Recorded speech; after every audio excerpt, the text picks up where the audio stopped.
Hello दोस्तों, एक बार फिर से स्वागत है आपका टीचर्स एजुकेशन अर्थात शिक्षक शिक्षा में। और आज मैं शिक्षक शिक्षा का पार्ट बी लेके आया हूँ। और पार्ट बी का हमारा टॉपिक है आज का पूर्व प्राथमिक शिक्षा की समस्याएं, means problems of pre primary education. तो चलिए स्टार्ट करते हैं एक बार फिर से शिक्षक शिक्षा यानी कि टीचर्स एजुकेशन। मैं हूं आपका दोस्त अविनाश कुमार सिरोही और आप देख रहे हैं चैनल सक्सेस पॉइंट आगरा। चलिए स्टार्ट करते हैं।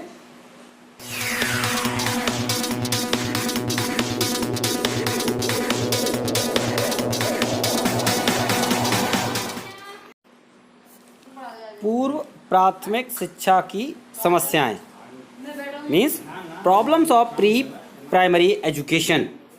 तो आज हम इस वीडियो में डिस्कशन करेंगे कि प्री प्राइमरी एजुकेशन में क्या क्या प्रॉब्लम्स आती हैं और उन एजुकेशन प्रॉब्लम को हम कैसे रिजॉल्व करते हैं और उन एजुकेशन प्रॉब्लम को हम समाज में कैसे देखते हैं।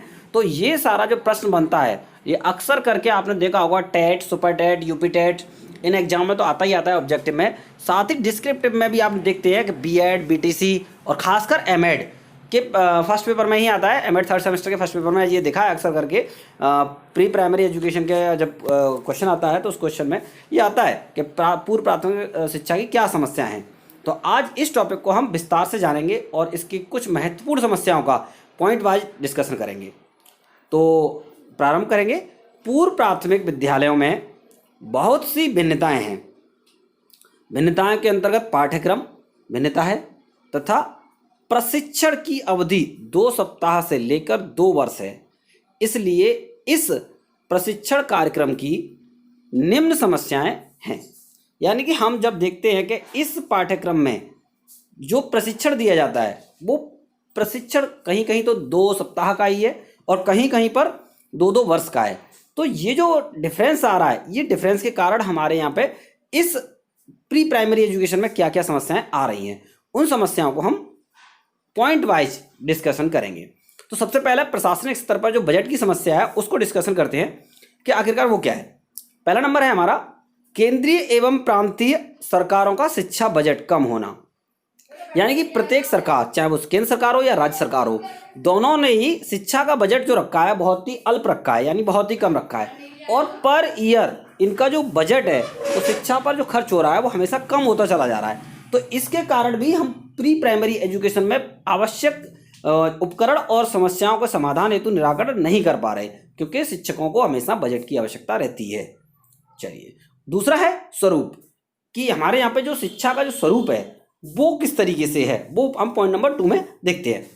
पूर्व प्राथमिक शिक्षा के स्वरूप निश्चित न होने के कारण उसमें भिन्नता होना तथा मानक निश्चित न होना।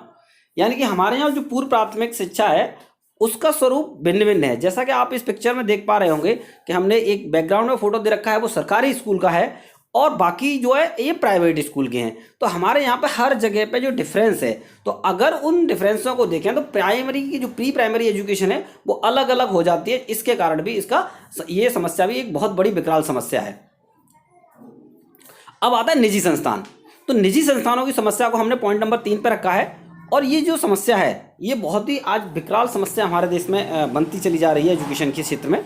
यह है विभिन्न प्रकार के सरकारी तथा गैर सरकारी पूर्व प्राथमिक केंद्रों तथा शिक्षा विद्यालयों का न होना तथा निजी संस्थाओं द्वारा चलाए गए पूर्व प्राथमिक विद्यालय का उद्देश्य मात्र पैसा कमाना है। ठीक है, यानी कि जैसा कि हमने देखा अभी ये ग्राफिक्स में कि यहाँ जो निजी कॉलेज खोले जा रहे हैं, सरकार के पास इतनी व्यवस्था नहीं है कि सारे बच्चों को एजुकेशन दे पाए और ना ही वो इतनी भर्तियां कर पाती है, ना ही इतने विद्यालय खोल पाती है, जिसके कारण हमारे यहाँ प्री प्राइमरी एजुकेशन की कोई व्यवस्था सुदृढ़ रूप से नहीं है। जिसका सब्स्टिट्यूशन ढूंढने के लिए हमारे यहाँ पे प्राइवेट स्कूल खोले गए, यानी निजी संस्थान खोले गए। और निजी संस्थानों ने अपना एम या गोल एक ही बनाया, वो था उनका उद्देश्य पैसा कमाना, केवल और केवल मात्र पैसा कमाना। तो वो ड्रेस से लेकर बच्चों की बुक्स तक में सब में पैसा कमाते हैं और कुछ नहीं।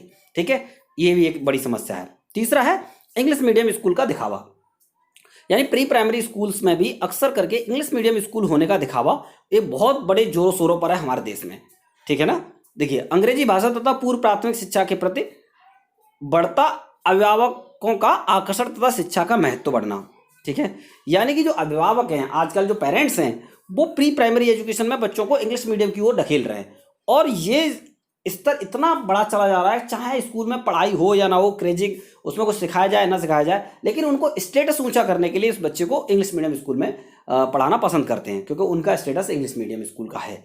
ठीक है, तो इंग्लिश मीडियम स्कूल का जो स्तर है वो सही तरह से देखा जाए तो वो एक तरह से निजीकरण की ओर ले जा रहा है। ये भी हमारे यहाँ एक दिखावा भी बहुत बड़ी समस्या है प्री प्राइमरी एजुकेशन में।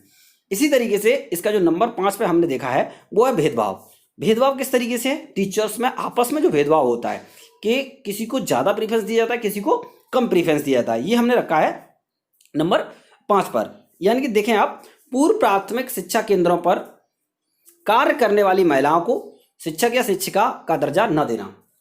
अक्सर करके जो प्राथमिक स्तर पर, पूर्व प्राथमिक स्तर पर जो टीचर काम करते हैं, शिक्षिकाएं जो काम करती हैं, उनको टीचर्स का ओहदा ही नहीं मिलता, यानी कि उन्हें टीचर संबोधित ही नहीं किया जाता। उन्हें प्राथमिक स्तर, पूर्व प्राथमिक स्तर के टीचर हैं तो उनको अक्सर करके टीचर का सम्मान जो मिलना चाहिए वो उतना सम्मान नहीं मिल पाता, जिसके कारण भी हमारे यहाँ पर प्री प्राइमरी एजुकेशन इतनी स्टेबिलिटी नहीं है। यानी कि जो उस प्री प्राइमरी एजुकेशन में जो टीचर पढ़ा रही है उसको एक मतलब आया की तरह से ट्रीट किया जाता है, न कि एक टीचर की तरह से, जबकि उसकी जिम्मेदारी सबसे ज़्यादा होती है और वो उन बच्चों को किस तरीके से संभालती है वो वही जानती है।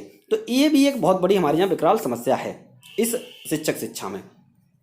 तो हमने आज शिक्षक शिक्षा की समस्याएं देखी, जिसके लिए हमें गाइड किया doctor Punita Maheshwari, HOD education faculty of RVS college Agra. तो इनके लिए मैं बहुत बहुत धन्यवाद देना चाहूँगा मैम का कि मैम ने मुझे ये नोट्स प्रोवाइड कराए, जिसके जरिए हमने आपको ये वीडियो पहुँचाई। ठीक है ना, जो लोग एग्ज़ाम की तैयारी कर रहे हैं मैम के गाइडेंस में उनको पढ़ सकते हैं। और ये वीडियो को जो मैं आपके तरह पहुँचा रहा हूँ, अविनाश कुमार सिरोही। और मैं आपसे एक बात और कहना चाहूँगा कि आज आपने जो टीचर्स एजुकेशन की शिक्षाओं की समस्याएँ पढ़ी हैं, उन समस्याओं के बाद आता है अध्यापकों की जो लक्ष्य हैं, लक्ष्य क्या होने चाहिए। ठीक है, प्री प्राइमरी एजुकेशन का जो लक्ष्य है वो क्या होना चाहिए, उससे संबंधित मेरी नेक्स्ट वीडियो आने वाली है। अगर आप मुझे कमेंट करते हैं तो मैं जल्दी उसे पोस्टेड कर दूंगा, यानी पूर्व प्राथमिक अध्यापक शिक्षा के लक्ष्य, इस टॉपिक को मैं आज ही पोस्ट कर दूंगा अगर आप मुझे कमेंट करते हैं तो। और अगर आपको ये सारे टॉपिक पसंद आ रहे हैं तो प्लीज़ प्लीज़ प्लीज़ इसको, चैनल को सब्सक्राइब कर लीजिए, जिससे कि मैं आपको पूरा कंटेंट एक सीरियल वाइज पहुँचा सकूँ और आप भी इससे संबंधित सारा फैक्ट ले सकें। थैंक्स फॉर वॉचिंग, मिलते हैं नेक्स्ट वीडियो में, तब तक ले।